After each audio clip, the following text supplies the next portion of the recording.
find out if you're ready for love. Here's your marvelous host, Nikki Lee. Hello, and welcome to Ready for Love Radio. This is your host and love coach, Nikki Lee. One of the topics I talk on here about a lot is caring for ourselves and loving ourselves. Now, this evening I want to talk about journaling and questions to ask ourselves to consider how we feel about ourselves. You know, it's easy to say that we care about ourselves and we love ourselves, but I kind of want us to dig and think about how we view ourselves and how we treat ourselves.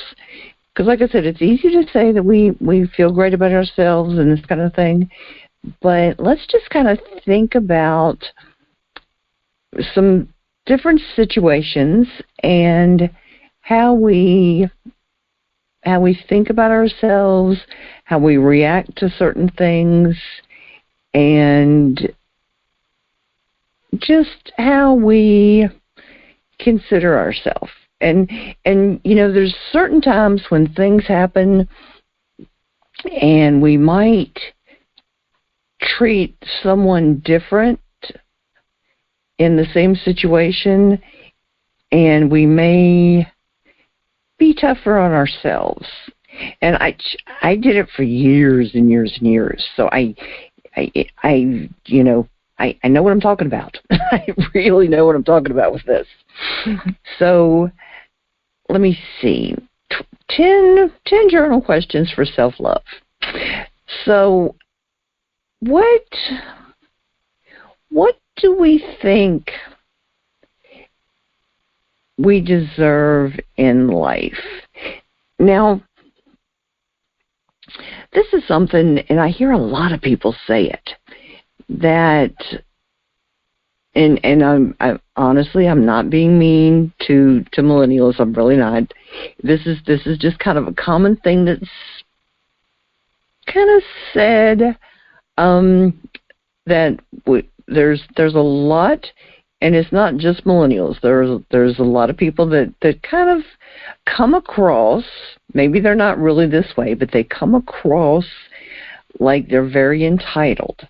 Like they just expect a lot to be given to them. Or they expect, like when they apply for a job, that they expect to start at a much higher level, because, I mean, a lot of us understood that when we got a first or second job, that you work your way up to a good position. You know, you don't start your first job, you don't start out as a manager or assistant manager. You start at a lower position, and you learn the job, and you work up to a higher position. You know, so, you know, what do we think that we deserve in our life? You know, do you think that, you know, when you first move out of the house, okay, when you first move out of the house and you're not living with your parents anymore, do you think that you deserve, you know, 2 or 3 bedroom house of your own? Or are you satisfied with a apartment, and then, you know, you get a job and you get a bigger apartment, or then you move in and get your own house? You know, that's the way most of us understood that's how it works. You kind of, you get a smaller place, and then you work up and you get more as you get more established and you're making more money and that sort of thing, and you build your credit and you work up to certain things. It's actually a lot easier on you if you do it that way, because it's not as much stress. Now, I've actually read articles and seen statistics that people in their 20s have a staggering amount of debt, and some of it's college, but I mean, you're talking like some is college loans, but you're also talking like car loans and mortgages and all kinds, like furniture for the homes and all kinds of things. And it's crazy amount of debt. And it's like, when you first are getting out there and getting established, you don't need everything at once. You kind of, what most of us did was you work up to getting all those things, and you talk to people and you go to places and you get used things, and then you replace those over time with nicer things. You don't start with all the new stuff, because then you have these huge bills, and that's, a huge amount of stress. And it's a whole lot easier if you don't get all new stuff and all big and expensive stuff at the beginning, because, like I said, it's a whole lot of stress when you do it that way. But that's why, first question, what do you think you deserve in life, and why do you feel that way? So, I think another really interesting point to that is the difference between, and I there's a lot of people that disagree with me about this, but we all say there's certain things that we want in life. Okay, now, and this is an argument I've had, or a discussion. I'll say a discussion that I've had with my brother many times. That what we want and what we need are two different things. There's certain things that we actually physically need. We need certain things, and then there are things that we want. And those are not always the same thing. Because when push comes to shove, and I think a lot of people in 2020 with the COVID crackdown and the shutdowns and a lot of people being out of work for a certain amount of time and all that have had to really tighten their belts and had to budget. For a lot of people, it's probably more budgeting than they've maybe ever had to do, and so that whole wants and needs difference, they may have had to face that for the first time. So that can make a real difference in our lives. So just kind of think about, what do you think that you deserve, and consider why you feel that way. And if you're feeling that your stress level and your anxiety level is higher than you want it to be, you might want to take a look at your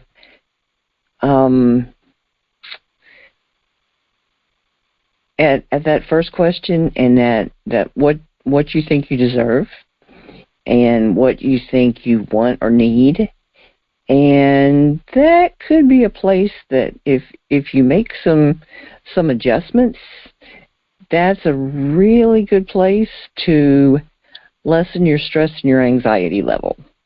I've done a lot of work over the years with making adjustments with that very question right there, and it is amazing how much you can lessen your stress level with that, making adjustments with that very thing.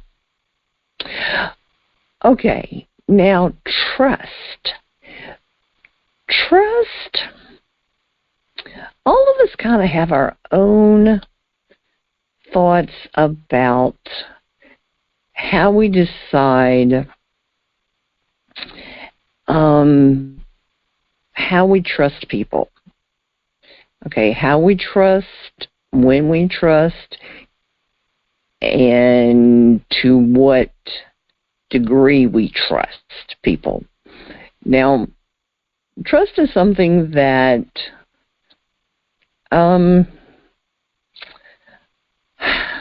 let me see.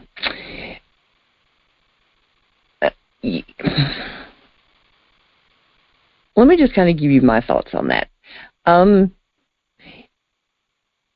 Trust is something I'm kind of trusting when I first meet people to a point.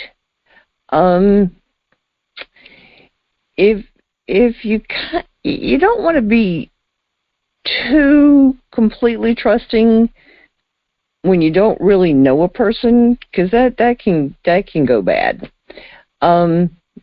Get to know a person and kind of make sure you can trust them before you put too much confidence in them. Just because, like I said, too much trust too quick can get out of hand really quick. But think about what trust means to you and how your actions and your decisions are impacted with people and different decisions you make in your life based on your trust of people.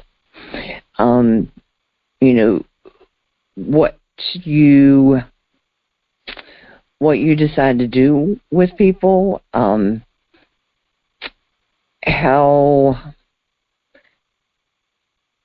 much you share with other people, what you decide, how much you let them into your life. That can make a big difference as far as how much you trust them, or how much you don't let them into your life. That makes a big difference if you do or don't trust them. And maybe you've trusted people too much in the past, and so you're very very standoffish and don't let people in but so much. So, you might want to think about, what can you do to screen people better, to learn how to figure out if they can be trusted. If you want to get closer to people and be able to trust them, what kind of things have you done in the past that maybe didn't work, and what could you do differently? So that's something that you can work on and do differently and make that work better. All right. Now, I love this quote because it's about sandcastles and the beach, and I love anything about the beach. So there's a quote from Jack Kornfield that says, "Like a sandcastle, all is temporary. Build it, tend it, enjoy it, and when the time comes, let it go." So what do you need to let go of in your life? How do you think you will feel once you let it go? So we know when you're on the beach and you build a sandcastle, unless you build it way, way, way, way, way back far away from the water, at some point the tide is going to come in and it's going to wash the sandcastle away. Or somebody's going to come over and walk through it and mess it all up. So you can build a sandcastle and you can play with it and you can share it with other people and you can have a lot of fun with it. But at some point you're going to have to let it go. Okay, just like pretty much anything in your life. Okay? Now, sometimes things happen in our life, and sometimes they don't go the way we want. Okay, so we know that sometimes it can be really hard to let certain things go. It could be somebody did something to really hurt us. Maybe they hurt somebody that we really care about. Maybe they took something from us. Maybe they used us in some way. Maybe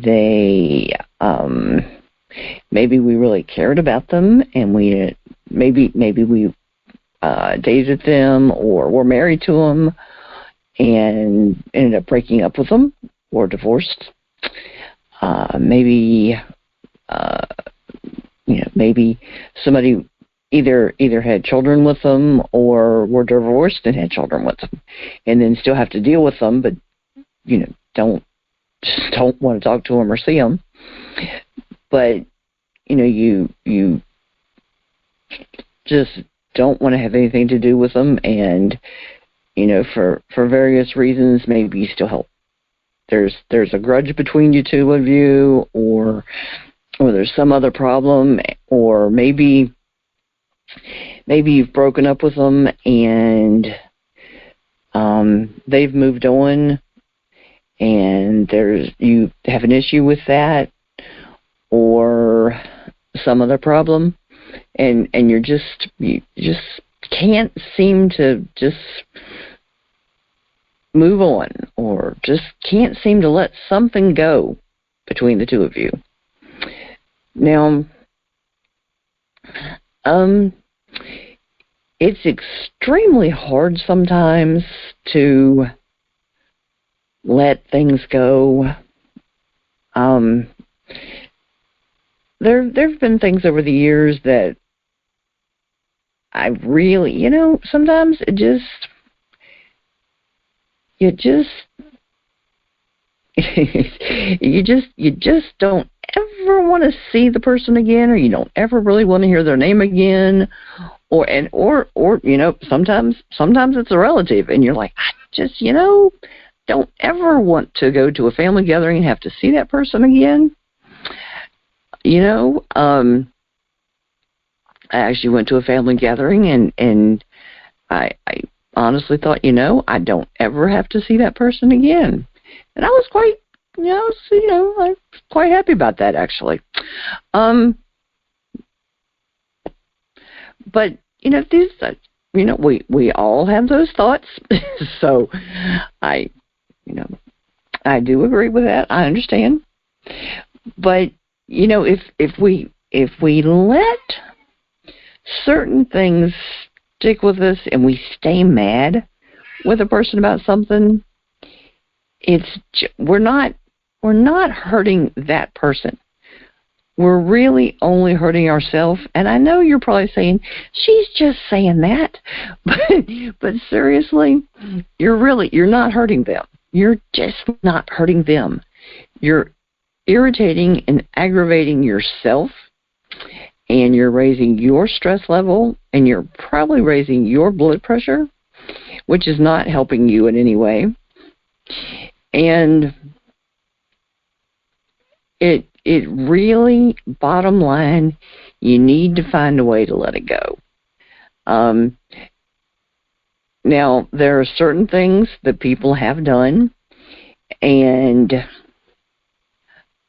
I'm probably never going to forget what was done, and for safety's sake, I am not going to forget what was done. I won't forgive it, probably. And it was violent enough that I will not ever be around these people again. But for my own peace of mind, and for my well-being, it's the kind of situation that letting it go is the healthiest thing for me. And there's likely things in each of your lives that are the same way, that you need to work through whatever the situation was. That's especially true in a relationship, and especially if you've got children in a situation. It's not good for them at all if there's a relationship and you're still angry with the other person and the children end up being in the middle of it. It's not good for them at all. It's not good for you. It's not good for them.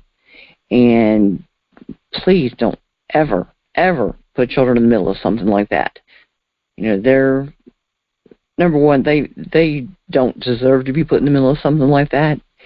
And putting children in the middle of an adult argument, they're not equipped to handle that. And that's going to be a long-term issue for them to have to deal with, that they're not equipped to deal with that kind of thing.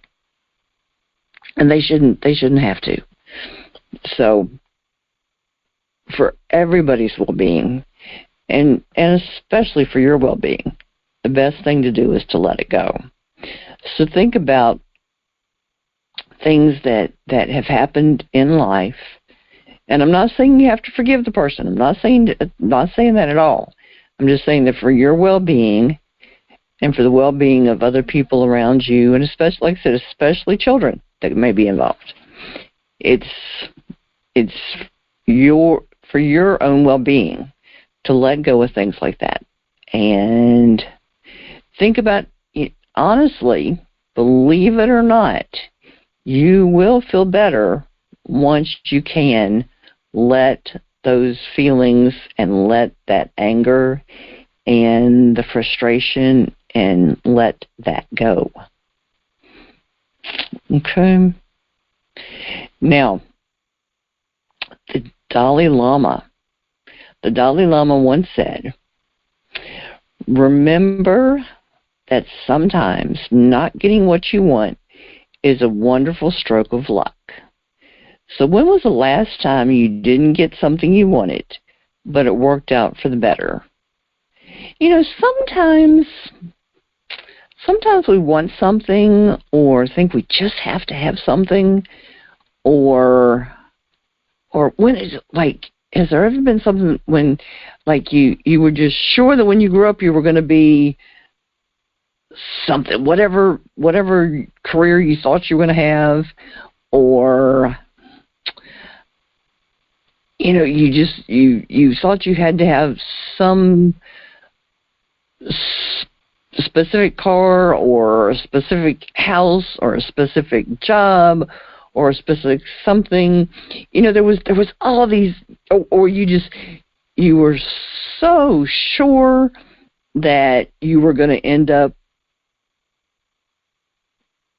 whatever it was, you were just sure you were going to do, okay? Or you were sure you were going to go a certain place.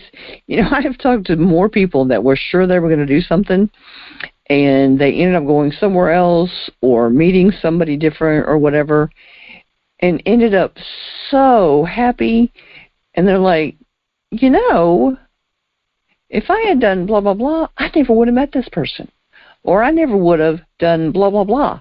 And it's like, there are times that it's better to not get what you thought you had to have. And, well, I've got a really good friend of mine, and she fusses about somebody that she dated, and it did not end well. And she fusses about that, and I was like, okay, but now wait a second, because that didn't end well, but for one thing, we met, which was good, and you learned a whole lot of things about what you didn't want in a relationship, and you learned what you did want, and you learned a whole lot about yourself, and you learned a whole lot about your boundaries in relationships. And so when you met the right guy, you knew exactly what you did and didn't want, and you told him exactly what you did and didn't want. And now you've been married for 10 years, and you're really, really super happy, and you just had a little boy you really, really, really love.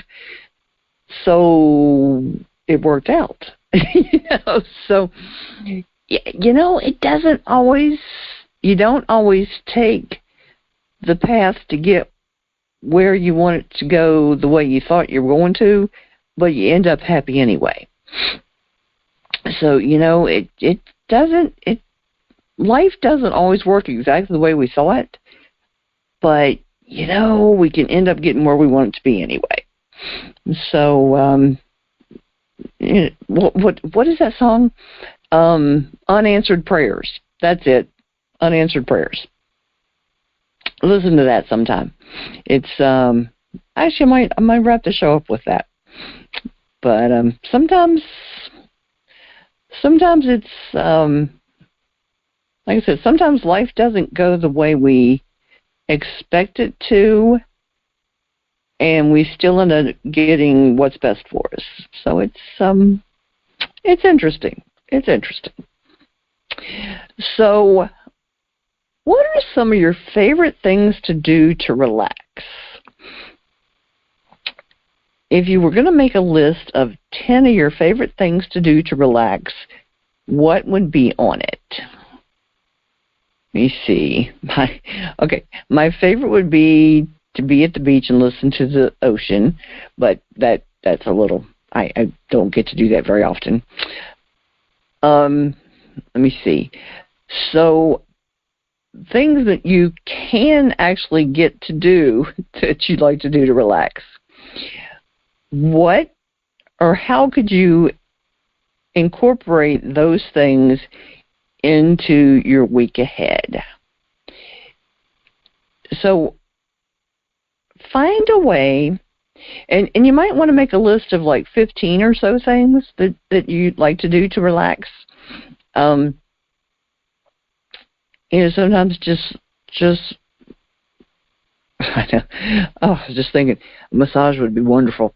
But if you can go ahead and plan a way to work those things into your week, you could look forward to those, right? And find a way to make sure that you have a way to work toward those times where you've got those things worked into your week already. And especially as like the weather's getting colder and it's getting dark earlier, so it's nice to have that to look forward to. But time to say maybe join a friend and go out for like a relaxing drink after work if there's places open where you are. Or maybe I actually just like to find time to set aside a little bit of time to read something, or once in a while sit down and relax and watch a show for a little while, which I don't do very often, or sit down and catch up on an article about something that I enjoy, or catch up with a friend of mine and see what they've been doing, or just find something that you'd like to catch up on, and sometimes just be able to just relax and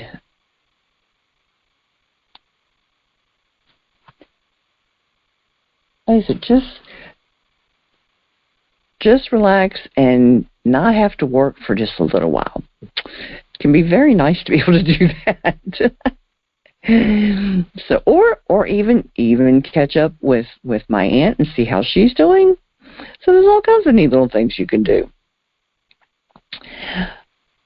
All right. Now, what is one of your favorite songs? And or maybe even a couple.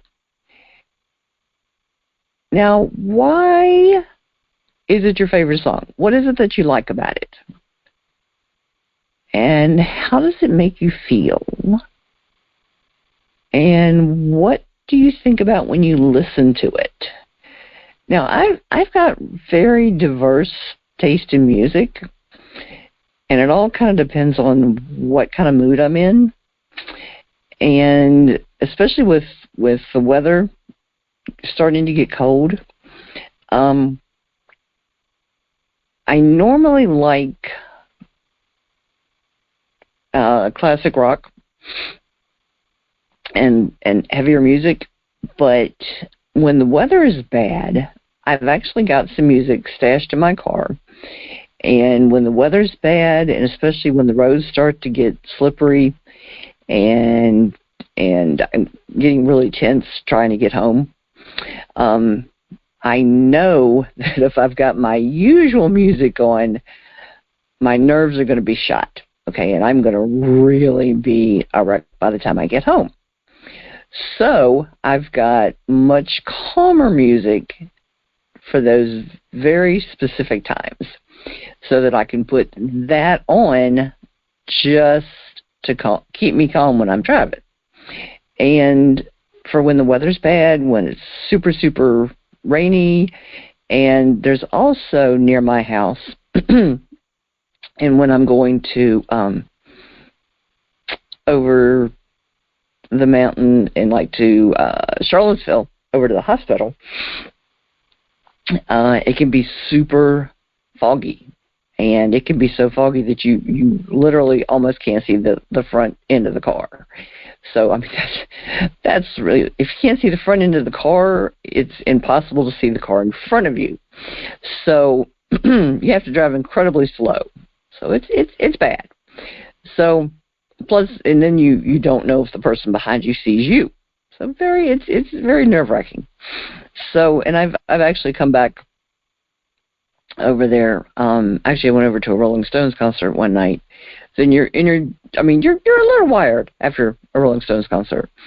So I was coming back, and so I'm like, okay, but I gotta calm down because I was coming back over the mountain, and traffic was bad, and the fog was really bad.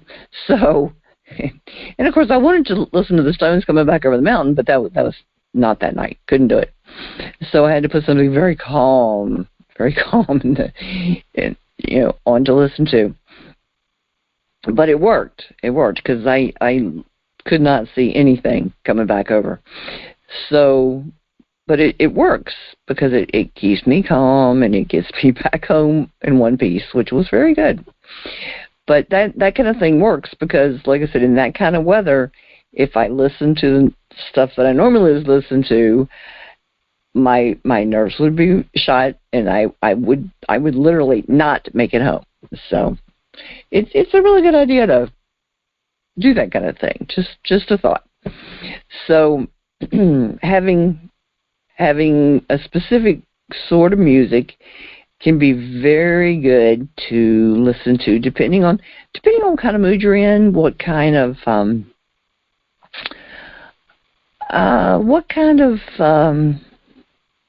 atmosphere you need when you're doing certain things.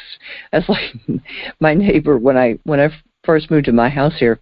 He picked on me because especially when the weather was nice, I had the windows open, and so he always knew what I was doing. If I was cleaning the house, there was one type of music on. If I was working, there was a different type of music on. And so yeah, he always would pick on me. That they always knew what I was doing based on what kind of music was on. But okay. So the only person that you are destined to become is the person you decide to be. It's a quote by Ralph Waldo Emerson. Now, if you knew the statement was true, and I think it is, what would you do differently in your life? And what if you could do these things every single day? Now, I believe that's true because you can look at a family, okay, and you can look at, say, 3 or 4 children all in the same family. And if that wasn't true, every single one of them would be identical if you were destined to be a certain way just because of where you came from, okay? But if you have the power to decide who you're going to be, then where you come from is not what determines who you are going to become. All right? And I know people from the same family that are radically different. Okay, so you are the person that decides who you're going to be. You are. So no matter where you come from, no matter what background, what family, all that kind of thing, you have the power to decide who you're going to be. Now, it may be a little bit rougher to get to whatever, and I mean, we all have to learn, we all have to put forth the effort, but we have the power to decide who we want to be, and then to put forth the effort to get ourselves there. We might have to ask for help, and we might have to put forth more effort and work a little harder to get there, but we do have the power to decide who we want to be. So, with that in mind, think about who you want to be, and within reason. Now, none of us can just say, I want to be the Queen of England. Come on now. That, like I said, let's be reasonable. But within reason, who do we want to be? And what would you do differently to get yourself there? Okay? And what would you do each day as part of getting yourself to be that person? Because like I said, it takes work. Okay? You can't just, I mean, it's not like just clicking your heels like, you know, Dorothy and getting Dawes. It doesn't work that way. You gotta put the work in to get there. So, who do you want to be? Who or what do you want to be? And what are you going to do to get there? All right. Now, what does love mean to you? And how do you show love to the people in your life? To family members, to friends, to anybody that's in your life that you love. How do you show love to these people? Now think about that. How do you tell them and show them that you love them? Okay, how do you show them through your emotions and your actions? Okay. Think about that. Or should I say, do you show them through your emotions and your actions?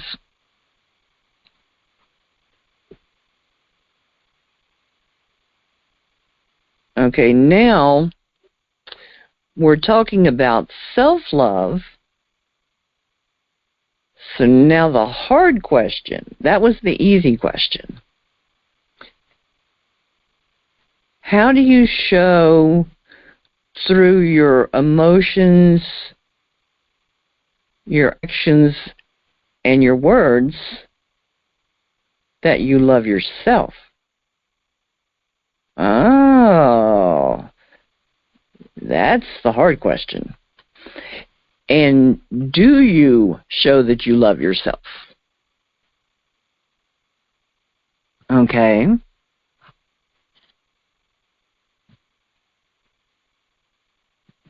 Or through your words and your actions,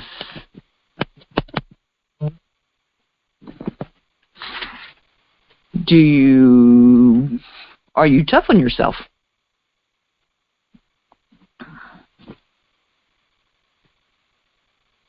If I were to ask somebody that was around you all the time, or a family member, would they say that they felt that you do act like you love yourself? Or would they think that you beat up on yourself?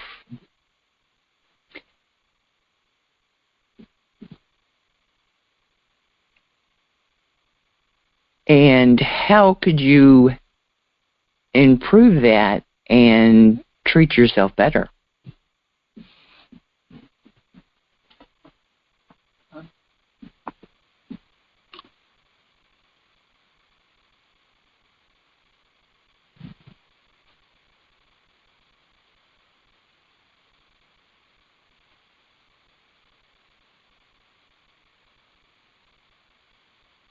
Okay, have you ever heard the phrase, living your life with an open heart? That's something that people use that phrase, but do you really know what it means? Let me see. I looked it up, and let me see. Kind of interesting. Found a website, and it was interesting because the woman asked some other people what they thought. So this is kind of cool. It's on Wanderlust.com. I like that. She says, what does it mean to live with an open heart? How often do we hear this phrase or something kind of like it? So she says, let me see. We hear this kind of thing in like a yoga class or self-help blog. She says, so I found myself meditating on this concept, and I asked some brilliant women and what it meant to them. And so I'm gonna kind of paraphrase what they said. One of them said, close your eyes, place your left palm on your heart and your right palm on top. Now breathe slowly, deeply expanding your heart into your palm. Quiet the mind, massage your heart, coax it to speak. Then wait, listen closely. It might be a whisper at first, but slowly and certainly your heart will answer. She wants to tell you so much. Invite her to tell you all you've been longing to hear. So in other words, let your heart answer you and tell you. Now, living with an open heart is like riding your favorite roller coaster, exciting, thrilling, terrifying, and when the ride is over, you want to get right back on. Living with an open heart is all about holding space for ourselves so that we can respect who we are, heal, and find even more space in our bodies where we can open up even deeper. To live with an open heart is to remember that the essence of our true self is love. We must forgive, heal, and feel the depths of our emotions before we have the space to connect deeper and higher. This open heart space is where we reflect divine love and light for each other. Now, the idea of living with an open heart to me is, I kind of see that as the opposite of closing our heart off to everybody. I've known some people that seem to me that they close themselves off to other people. They didn't trust people. They didn't want to let people into their lives. They stayed very isolated, almost like the government or the states are kind of making us do now. They very much kept to themselves. They didn't let anybody in, and they blocked everybody else out. They didn't trust, they didn't love, they were very singular, very alone, very singular, and just very alone, which it was a very sad existence. And living with an open heart, to me, you don't you don't live recklessly, but you are open to people and experiences in a healthy way, and you let others into your life, into your world, but not in a reckless sort of way.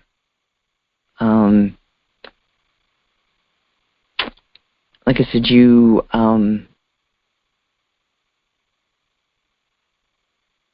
open to other experiences, and you're curious. You want to meet new people, learn new things, explore new ideas, open-minded. You know, you want to let people in, like I said, but still doing it in a healthy, cautious way, but not in a way that will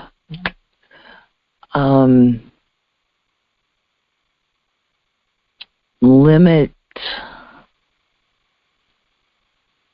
possibilities. Like I said, be safe, use common sense, but don't shut down. Does that make any sense? That's just the way I see it. Anytime I share perspective, I welcome thoughts from any of the listeners. Let me also tell you too, on my Ready for Love Radio website, there's some temporary glitch that once I post a page about the show, I, for some reason, am not able to open it back up. So when I go to archive, it's not letting me. So what I'm doing is when I post all that, I am posting a link to my love coaching website, and that's where I'm archiving things. So if you go to the Ready for Love Radio website, and it will give you the link on my love coaching site, where I also post all the stuff for the shows over there.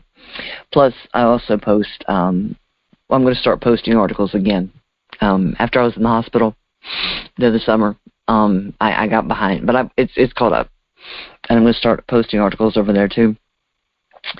So if you go to the readyforloveradio.com website and you check for any of the stuff, and if something is not archived there, you'll see a thing that says the show archive, and it'll actually give you a link. Just click that link and it'll take you to where the show was archived. So you can still get to all the archives, no problem. So I just didn't want you to be confused when you see that.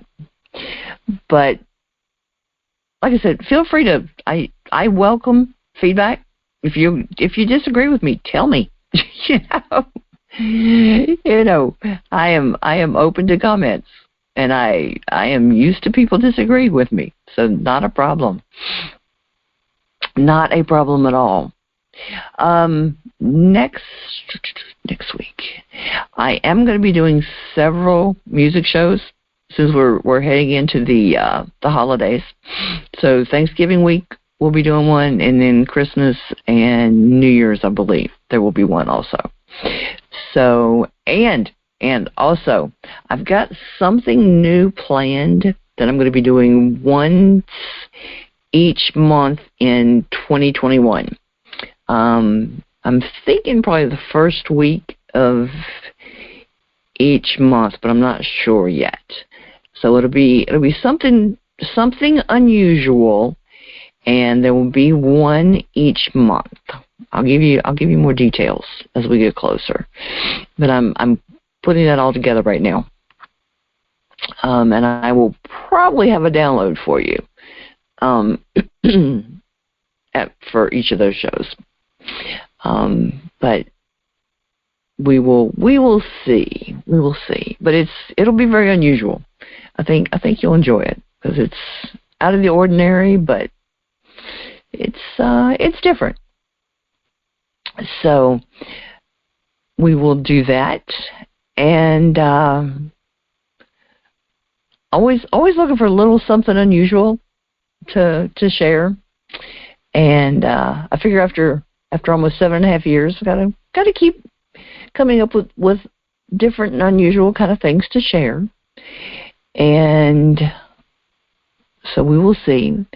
And like I said, or I have said in the past, if there's any specific topics that any listeners want to hear, feel free to go to the website on the contact page and let me know, or send me an email at readyforloveradio.com.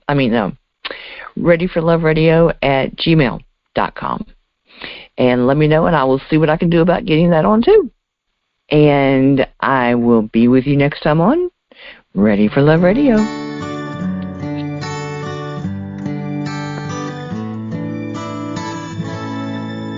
Just the other night, at a hometown football game, my wife and I ran into my old high school flame. And as I introduced them, the past came back to me, and I couldn't help but think of the way things used to be. She was the one that I had wanted for all time, and each night I'd spend praying that God would make her mine. And if He'd only grant me this wish I'd wish back then, I'd never ask for anything again. Sometimes I thank God for unanswered prayers. Remember when you're talking to the man upstairs, that just because he doesn't answer doesn't mean he don't care. Some of God's greatest gifts are unanswered prayers.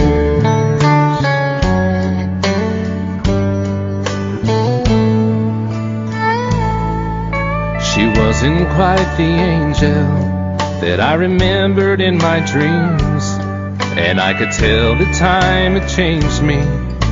In her eyes too it seemed. We tried to talk about the old days, there wasn't much we could recall. I guess the Lord knows what He's doing after all.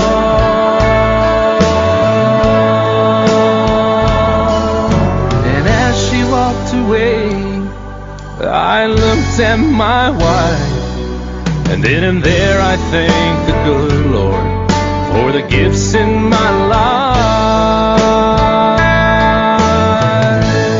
Sometimes I thank God for unanswered prayers.